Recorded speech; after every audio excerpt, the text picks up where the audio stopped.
that the opposites go together. Therefore, Buddhism is a dialogue, or what we would call in the West a dialectic. Primarily a dialogue carried on between teacher and student, the Buddha and his original disciples, the descendants of those disciples and their disciples. Or the teacher in Buddhism may not actually be another individual human being. The teacher may be life itself.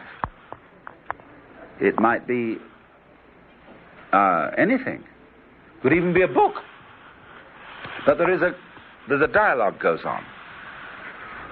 And if you read the original Buddhist scriptures, there is a huge section of it simply called the Dialogues of the Buddha, because he always worked like Socrates in terms of a conversation. Now that has a very important meaning. If you read the original Buddhist scriptures, there is a huge section of it simply called the Dialogues of the Buddha, because he always worked like Socrates in terms of a conversation. Now that has a very important meaning. You must be very careful when you read anything about Buddhism or what people say about it to understand this principle of dialogue. Because what appear to be the teachings of Buddhism are actually no more than the opening statements of the dialogue. Let's say people say Buddhism teaches that everything is impermanent and that the universe is like a diaphanous film of smoke. There's nothing you can catch hold of in it. Now, it's true, Buddhism starts out from that position, but that's not where it ends. It is taught that everything is diaphanous and impermanent to bring about certain psychological changes. And then when those have happened, you pass on to a deeper understanding than that. Similarly, it is taught that there is no real self. That's a gambit. That's something the teacher throws out for you to experiment with. But that's not the final position. Strictly speaking, the final position to which one comes in Buddhism cannot be represented in words at all, but it can be experienced. Although even that is not an accurate way of saying it. When we say something can be experienced, that suggests that you are one thing and the experience is another, and experience is something you can get or have. But to come to the point which is the center of Buddhism, the experience is the experiencer. There is no difference between the two. So that's what it does. So it begins in this way then.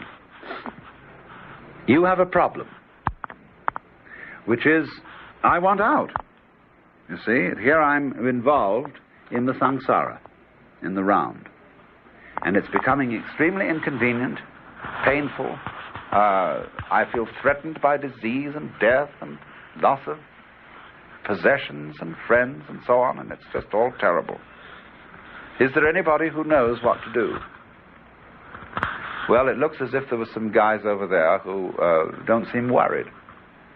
They are priests or monks or sages or whatever it may be, and so people go and say to those people, look, what are we going to do?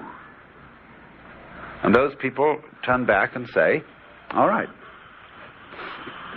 isn't it clear that you suffer because you desire? You always want something else than what is. And so you're always being disappointed. You are made so that you wear out. So you fall apart. And you want not to be that way.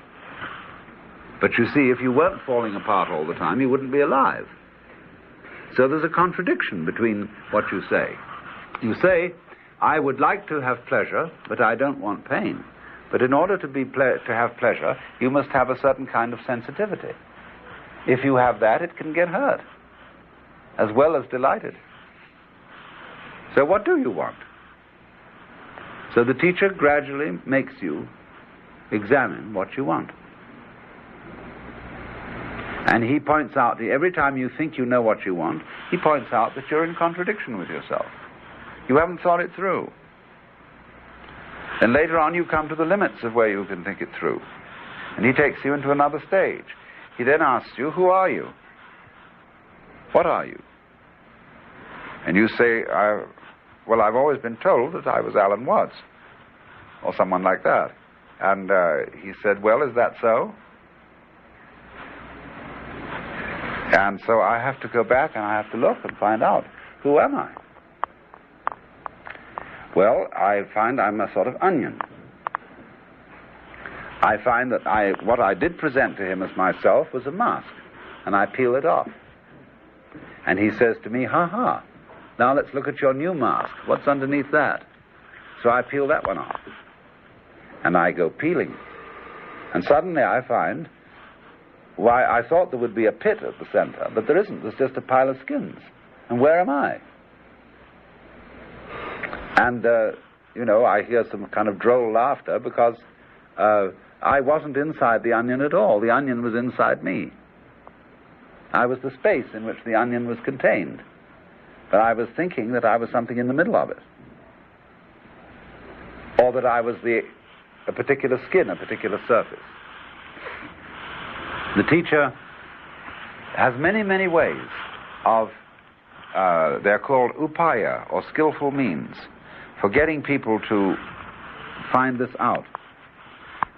All he really does basically, he says, what is it? What is reality?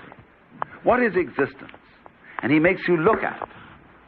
And you can do that in many kinds of ways. For example, you can take the end of your spectacles and bite. And you can feel that on your teeth, and you can concentrate your whole mind on that bite and try and find out, what is it that I'm biting? What is biting? What is the effort I feel inside my muscles? Where does that effort come from? What is the source of the physical activity? Concentrate on that. What is that thing that's there?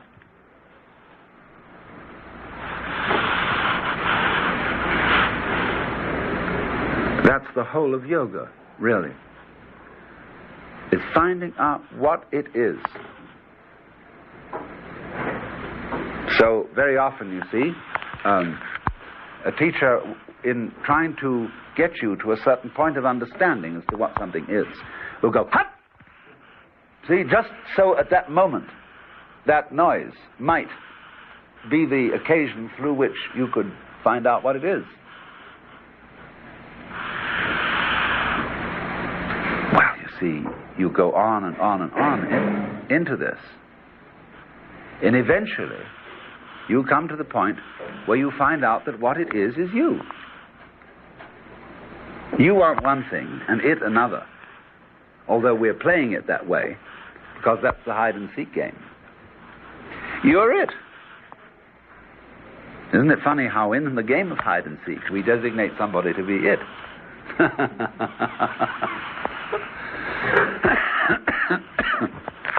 Now, that means then, you see, that you come to the point where you see through the game.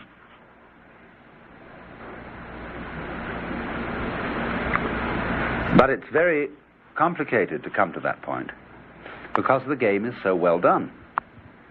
The illusion. We are all so marvelously distinguished from each other. And these distinctions are fantastically complex. When we look out and see the pine needles on the trees, we say, well, they're not really very different from each other. They're all pretty much the same. I wouldn't know one from another if I really looked at them. They're all alike. And I suppose if somebody comes from Mars and looks at human beings and hasn't seen human beings before, they're all exactly the same. Same in way when Japanese people saw Westerners for the first time, they all looked the same. They all had red hair and long noses. Consequently, when we for the first time look at Oriental peoples or Negro peoples, we say, oh, they're all the same. I can't tell one from another. But you look deeply and you get used to them and they all start getting different. So would the pine needles. So you see, in that way, we're involved in being human, and therefore we all look incredibly different from each other. We all feel very different. And we accentuate this difference by having hate for each other or love for each other. And so it all grows. The element of differentiation becomes more and more and more and more emphasized. And that's scary, because we think, I'll lose me, I'll lose what I love, or I'll be overcome by the enemy, by the different, the other thing. You see, but that's because we are at a point in the development of consciousness where we are at the extreme moment of differentiation. When you think, when I die, there will only exist what is other than me. Isn't that spooky? In other words, the here will disappear and the there will remain. Or if I go completely insane, I will be possessed by something completely alien. If you've ever been close to going insane, to feel the real horrors of this thing coming over you, where you have no control of it, and it's going to take you absolutely out of your mind. You're going to go into a state of mind where everything is unfamiliar in a threatening way. And you know how that can be? Imagine, for example, a perfectly weird smell. It doesn't remind you of anything. It isn't a good smell, it isn't a bad smell. It's utterly unclassifiable. And it spooks you. It's so strange. Well, imagine if everything became like that. Suddenly everything in front of your eyes became unspeakably strange and odd. And you feel, ooh, stay away from me, see? Well, that's very like some of the ways one goes into insanity. And but you see, it's what is taking over is the principle of strangeness, as distinct from the principle of the familiar, the other. So what if everything became strange, or other, or nothing? I was nobody home, you see. So these threats lie in the game of playing that the two sides of the world, the black and the white, the I and the thou, the subject and the object, don't go together. So what if everything became strange, or other, or nothing? I was nobody home, you see. So these threats lie in the game of playing that the two sides of the world, the black and the white, the I and the thou, the subject and the object, don't go together.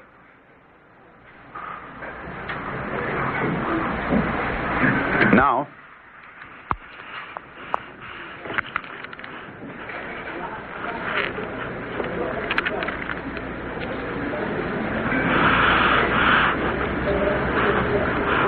we must therefore realize in studying Buddhism that it has this dialectical nature,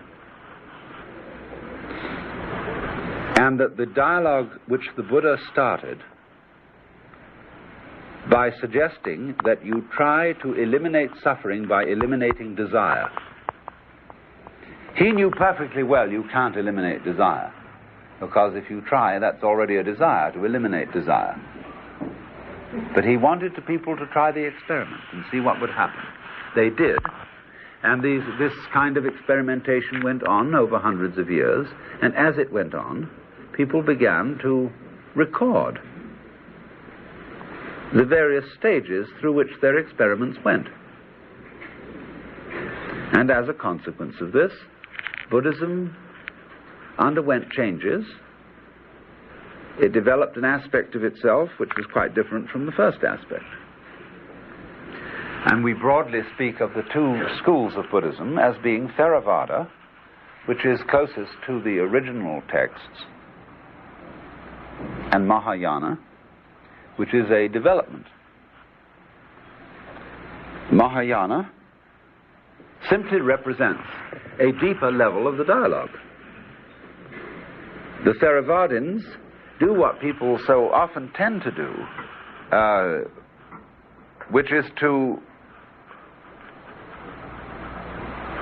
stay with the authority of the original teacher. In other words, you might say that there are certain people who call themselves Bible Christians. They don't want any truck with the church. Let's stick with the simple teachings of Jesus as they originally were formulated and not have anything added to that.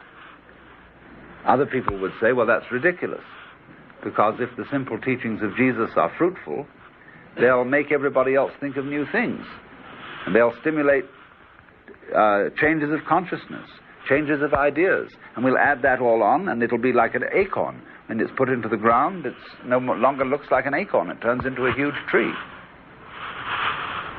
So that idea has been fundamental to Buddhism, that it grows as a tree grows. And so that the materials, the teachings of Mahayana Buddhism are contained in scriptures, and it's said that the Buddha gave these scriptures, but not in this world. These are the lectures he gave to the gods, to all kinds of Buddhas and Bodhisattvas in somewhere in some other kind of space. Now, what happened historically is, I suppose, this: that the Mahayana scriptures were written by Buddhist monks who had nothing much to do on long, wet afternoons. And they wrote and wrote. You know that the Mahayana Buddhist scriptures, when put together, are a set of books larger than the Encyclopedia Britannica. It's simply prodigious. But they are all attributed to the Buddha or to the great Bodhisattvas, some of whom are, as it were, cosmological figures who don't incarnate on this level at all. So what happened? Those monks who wrote these things down genuinely felt that they were expressing a wisdom which was not their own.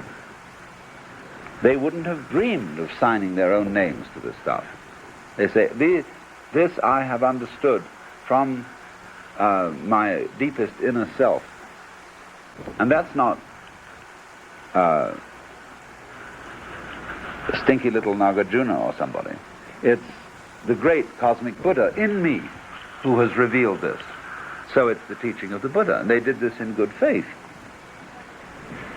So although from one historical point of view the books of Mahayana Buddhism are much later than those of Theravada, or the Pali scriptures, you will often find Mahayanists arguing that they are immeasurably more ancient, because they incorporate a fundamental and eternal wisdom which is preached by the Buddha outside time. So as when we tell a fairy story, we say, once upon a time there was a beautiful prince, and so on, you know. When was that? Long, long ago, yeah, very long ago. It means this is a timeless tale. You see, there's always liable to be a beautiful prince. But so once upon a time has the same sense as the first word of St. John's Gospel, Enarchi, in the beginning was the Word. That's in the archetypal, primordial beginnings. So that's where all those sutras come from. They say, well, thus have I heard. At a certain occasion, the Buddha was in the Sushita heaven and was surrounded with this, that, and the other. So that means this is timeless. But actually, the Mahayana does represent a certain kind of historical evolution. The evolution resulting upon many, many people making serious experiments with the Buddha's original doctrine. They tried to transform their consciousness by eliminating desire. They tried, in other words, to overcome suffering by toughening themselves. And as a result of doing those experiments, they found out certain things about themselves. As a result of introspection, they found out a lot about the nature of consciousness and about the nature of just plain isness, existence. In certain directions, they found out that they'd been fools, that they'd set themselves to discover things that can't be discovered, as if you tried to bite your own teeth, or find out what's round the back of the mirror.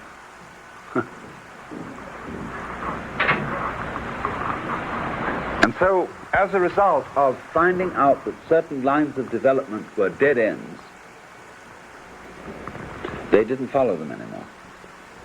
Even though they might suggest to their students that they too investigate those roads. That's the nature again of upaya. Upaya is a clever device to get somebody to realize something which cannot be explained to him intellectually, because he won't believe it. I mean, it's easy enough. I can say, well, everybody here, you know, you're all Buddhas. Every one of you. And I don't know what the hell you're doing around here, except come in for lunch. What do you want to learn? I can't tell you a thing. See, you have it all.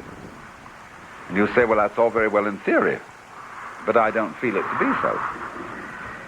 So we have to go through this big thing of making all these experiments so as to find out that the theory is so. And that you really are, each one of you, the foundation and ground of the universe. Only you're going to find it out in a way where it, shall we say, won't go to your head. Where you'll be able to play it cool that you are the ground of the universe, and it's not something to brag about. On the other hand, it's nothing to be ashamed of and hide. That's the middle way. Madhyamika is the basic form of Mahayana Buddhism, meaning the middle way, which was transmitted to Tibet and lies as ever at the foundation of Tibetan Buddhism. So you see the sort of principles I'm sketching out, the sort of way of synthesis, of putting together the worldly life and the spiritual life, the bound life and the free life, the hidden life and the found life. That's Mahayana.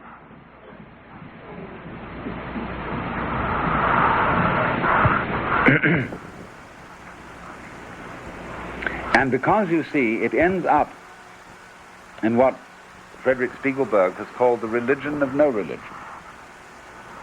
So this is the end of all this, you see, is to get rid of religion. Like when you go to a doctor and he gives you medicine and it cures you, you throw away the bottle. You don't keep on the stuff. So in Tibetan Buddhism, the aim of it really is to transcend Buddhism. So there are what are called the 6 precepts of Tilopa. Mano masam machadching, magam masam rangbabzad. Which means, Mano, don't think. Masam, have no mind. Machadching, don't meditate. Magam masam, don't contemplate. Don't discipline yourself. Keep your mind in its natural state. That's in Sanskrit called sahaja, naturalness. But nobody in the world can practice this. There's nothing you can do. Like saying to someone, now please be natural. Could you be natural by any imaginable effort or non-effort? You couldn't possibly do it. You have, therefore, you see, Before you can be natural, and you suddenly have a feeling that you're not natural, that something's wrong with you, you have to do some very unnatural things,